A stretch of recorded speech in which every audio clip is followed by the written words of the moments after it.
ตอนนี้คนก็ทั้งเขาทั้งออกอยู่สี่แยกวัดอินแปลง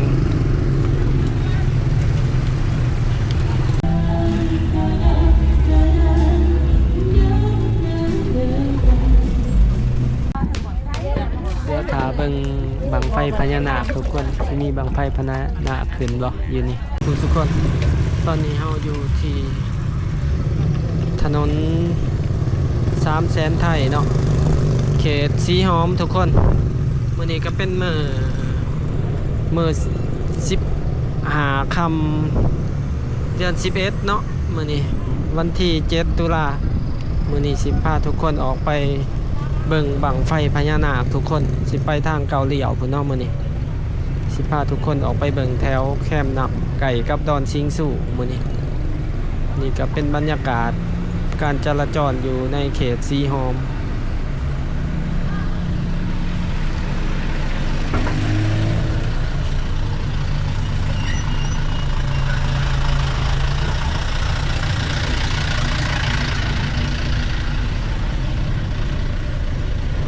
ตอนนี้ก็เวลา8 โมงไปป้ายทุกคนที่ว่ามื้อนี้แคมป์ของคนหนาจะเต็มเลยมื้อนี้อยู่แถวสีหอมแถวนี้ก็เป็นซอยเซ็นเตอร์พอยต์เนาะทางเขาไปตลาดกลางคืนสีหอม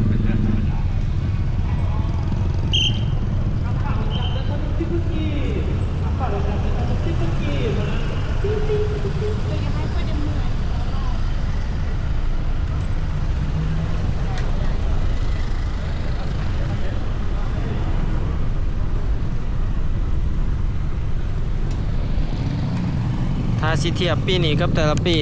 นี้คนบ่หลายเนาะปกตินี่แต่ละปีมื้อลอยกระทงแถวนี้ไปบ่ได้รถติดแบบไปไสบ่ได้แล้วนะประมาณ8 โมงคือจังซี่นี่ก็ถือว่ายังพอตู่ไต่อยู่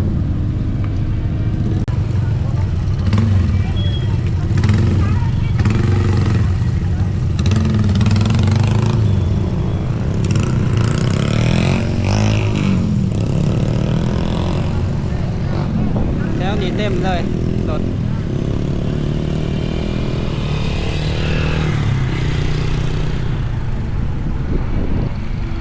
สิมาติดอยู่แถวนี้อีกแล้วแถวซอยแถวไก่กับข้าวภาษามันมีจุดเหลี่ยวจุดอันแคบของทางเนาะ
อนนี้เราหอดที่3 แยกสีไข่แล้วทุกคนเราก็จะเลี้ยว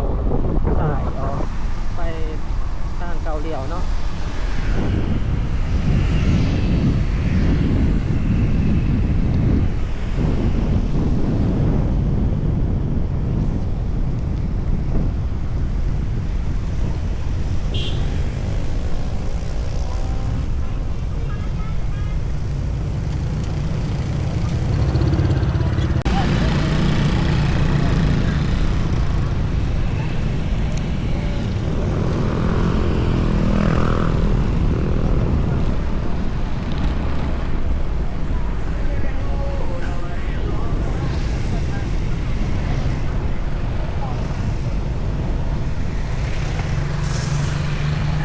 แถวนี้ก็รถร้ายคือกัน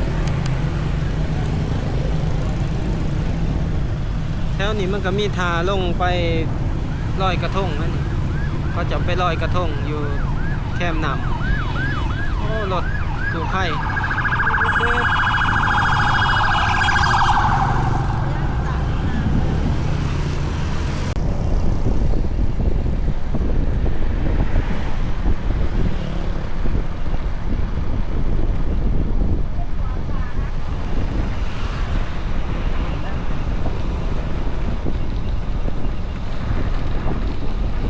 บ้านเก่าเดี่ยวเลยเนาะทุกคน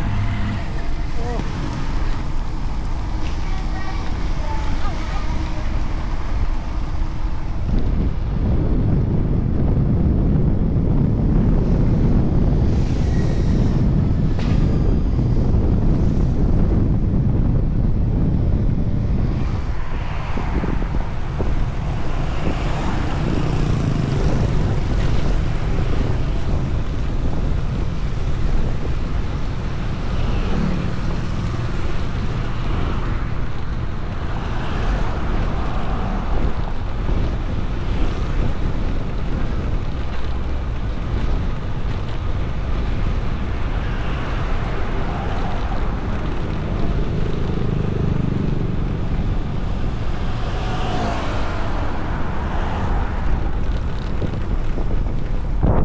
ทางลงทาเหือแหละทุกคน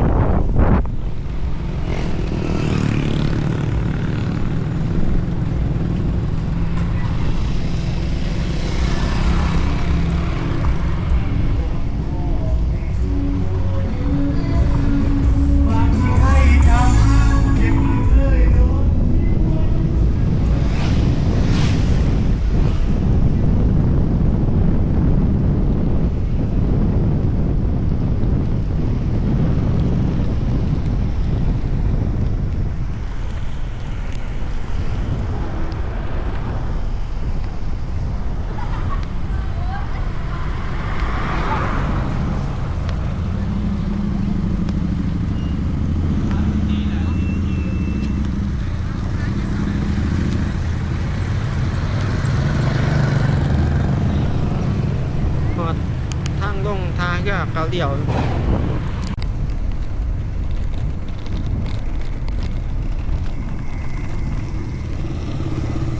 ทางนี้กับคนเขามาหลายกันเนาะแล้วเขาไปเบิ่งเหมือนกัน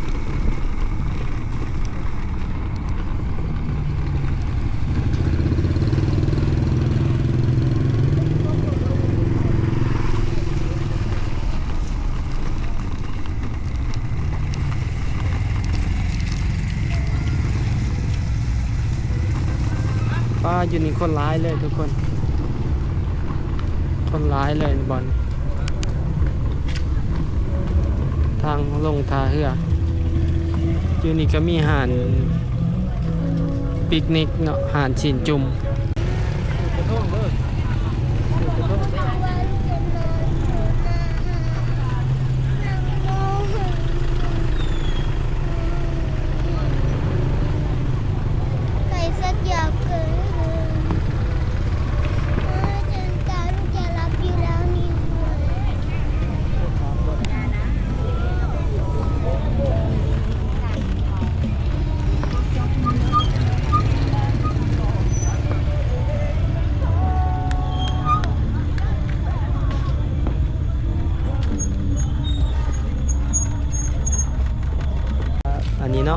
ทาเหือทางลงไปขามไปดอนชิงสู่เพราะว่าเจ้าก็ขายกระทงขายอย่างหลายๆอย่าง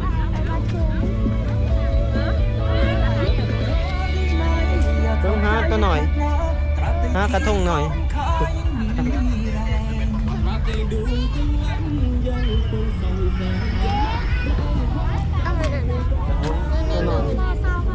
อันเท่าใด20,000เอาอันหนึ่งเอาตัวนี้จับเอาลูกน่าได้กระทงแล้วลงที่ท่าเรือดอนชิงสู่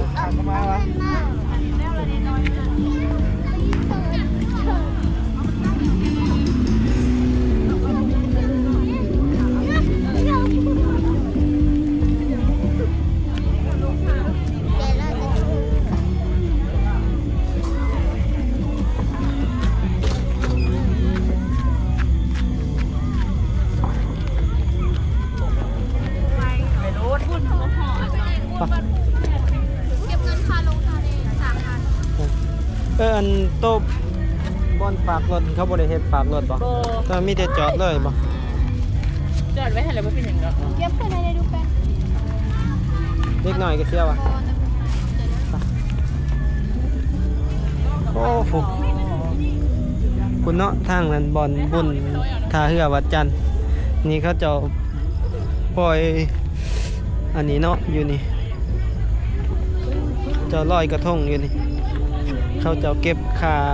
ลงท่าเรือ 3,000 กีบซ่าๆอันน่ะเดี๋ยวล่มได้คอยยังเดี๋ยวมาถาเบิ่งบังไฟพญานาคเนาะอยู่นี่ทุกคน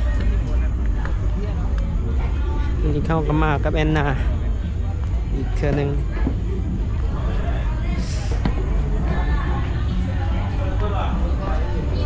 มีขามไป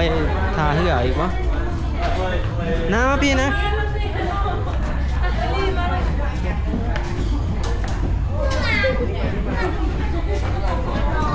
ถามว่านี้เนาะ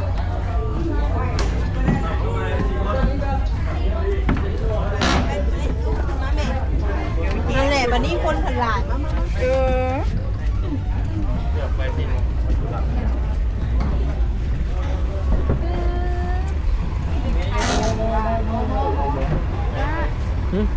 อันนี้ล่ะต่อน้ำเพิ่นนี่เนาะน้ำคลองคุณทางนั้นเป็นดอนชิงสู่เลยทุกคนย่าวไปเลยเดี๋ยวป้าจะต่อน้ำ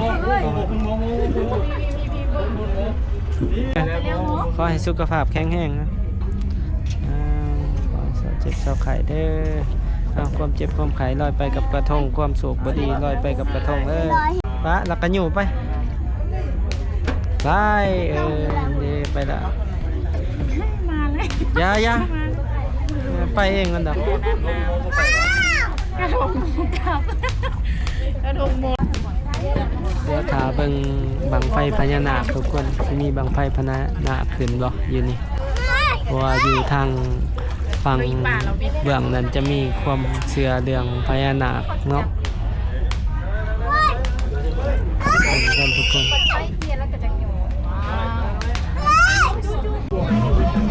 เนาะเขาเจ้าก็ลงมาปล่อยกระทงอยู่เหือม่วนอยู่นี่กันสื่อเสียงมาแห่งเพื่อทิ้งต้มสีตายเข้มแข็งผู้แซงมึงแซงแข่งขันสู่รักใส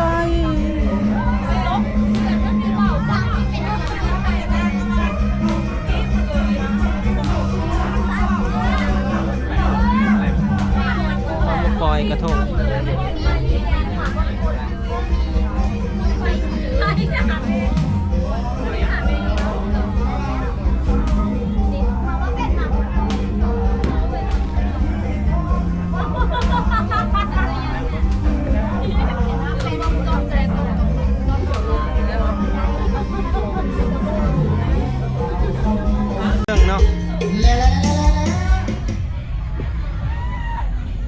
พุ่นเนาะ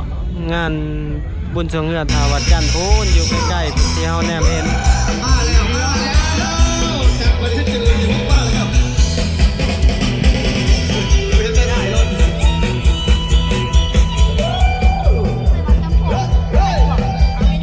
ไปรอดได้ยังวะ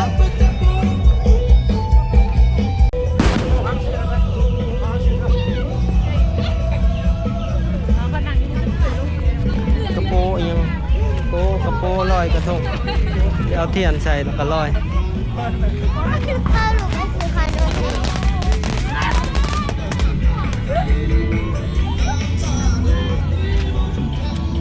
เนื้อย่างไปเบิ่งทางกันทุกคนอยู่นี่ก็มีอาหารเนาะอาหารปิ้งเป็ดเก่าเฮงเขาจะขายเครื่องขายของอยู่นี่เนาะมีหยังแหน่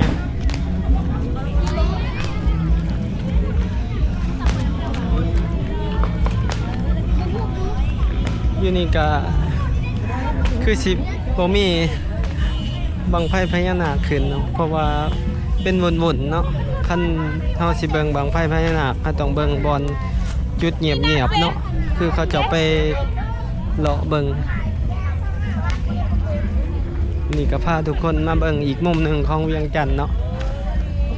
บ่อยากเข้าไปแถวอ่ะนะแถวท่าวัดจันทน์มันคนหลายโพดเฮามากับเด็กหน่อยอยากไปอยากมาอยาก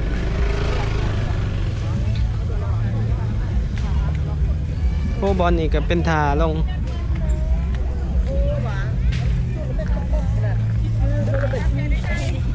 บอลนี่ก็เป็นท่าลงเนาะจะลงไป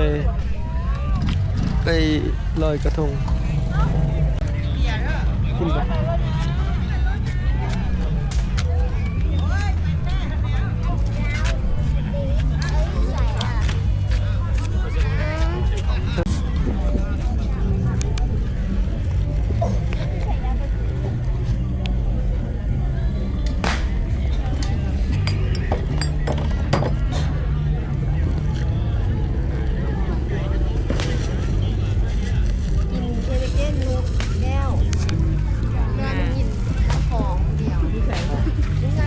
เดี๋ยวต้องกัน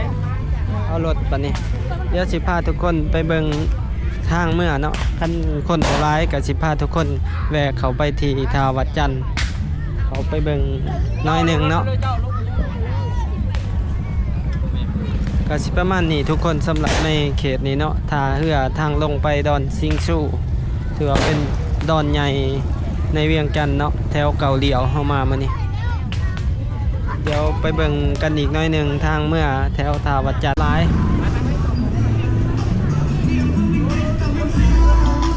ตอนนี้ธนาคารพัฒนาลาว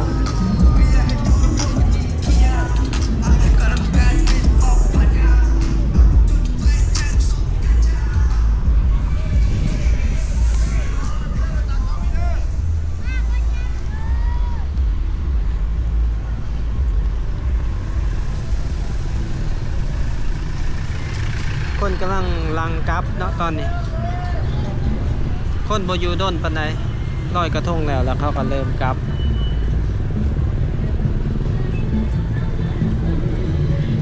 ตอนนี้ก็เวลาประมาณ 10 โมงทุกคน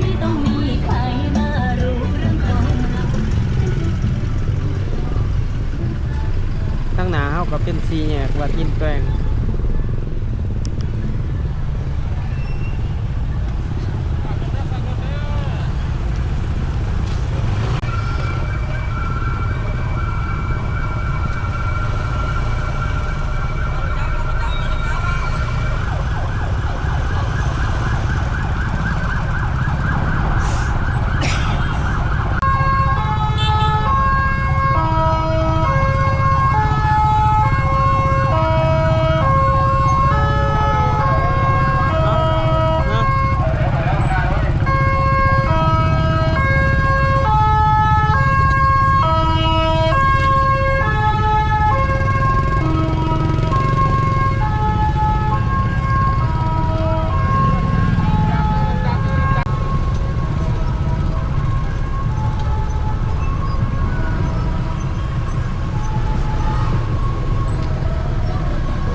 เมื่อเลยทุกคนคนร้ายเนาะเขาไปทางไหนเดียวรถเสียออกมาอยากตอนนี้ก็อยู่ในส่วงที่ว่าเขาจะเสียออกเมื่อเนาะเขาสีเหลี่ยวออกเมื่อทางซ้ายลมขึ้นไปทางสีหอมบอกซ้ายลมเนาะตอนนี้คนก็ทั้งเขาทั้งออกอยู่สี่แยกวัดอินแปลง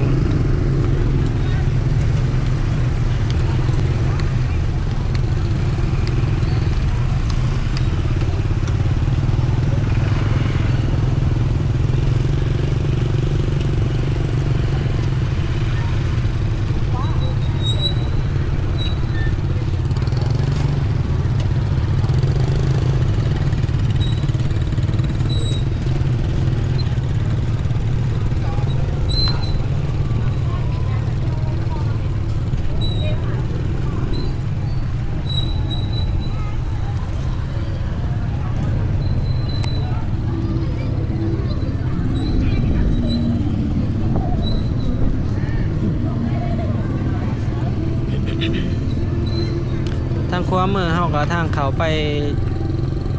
ตลาดสีหอมเนาะตลาดกลางคืนสีหอมตำรวจก็ลาดไว้เนาะบ่ให้เข้าทางเขาก็สิไปซื้อขึ้นไปทางสายลมเลย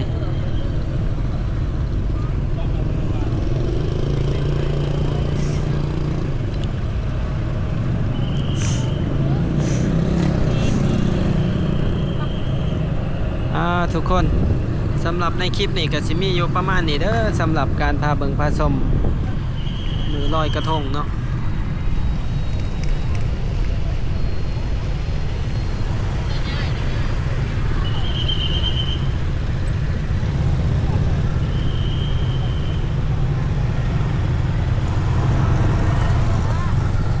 ผู้ใดมักคลิปนี้ก็อย่าลืมกดไลค์กดแชร์กด Subscribe เนาะเพื่อเป็นกำลังใจให้กันเพื่อให้เรามีแห่งใจไปถ่ายคลิปหลายๆบ่อนหลายๆสถานที่ให้ทุกคนได้เบิ่งได้ชมกันทุกมื้อเนาะทุกคนตอนนี้บ่าวแม่นไส้ก็ต้องขอกล่าวคำว่าขอบใจแล้วก็สบายดีบ๊ายบาย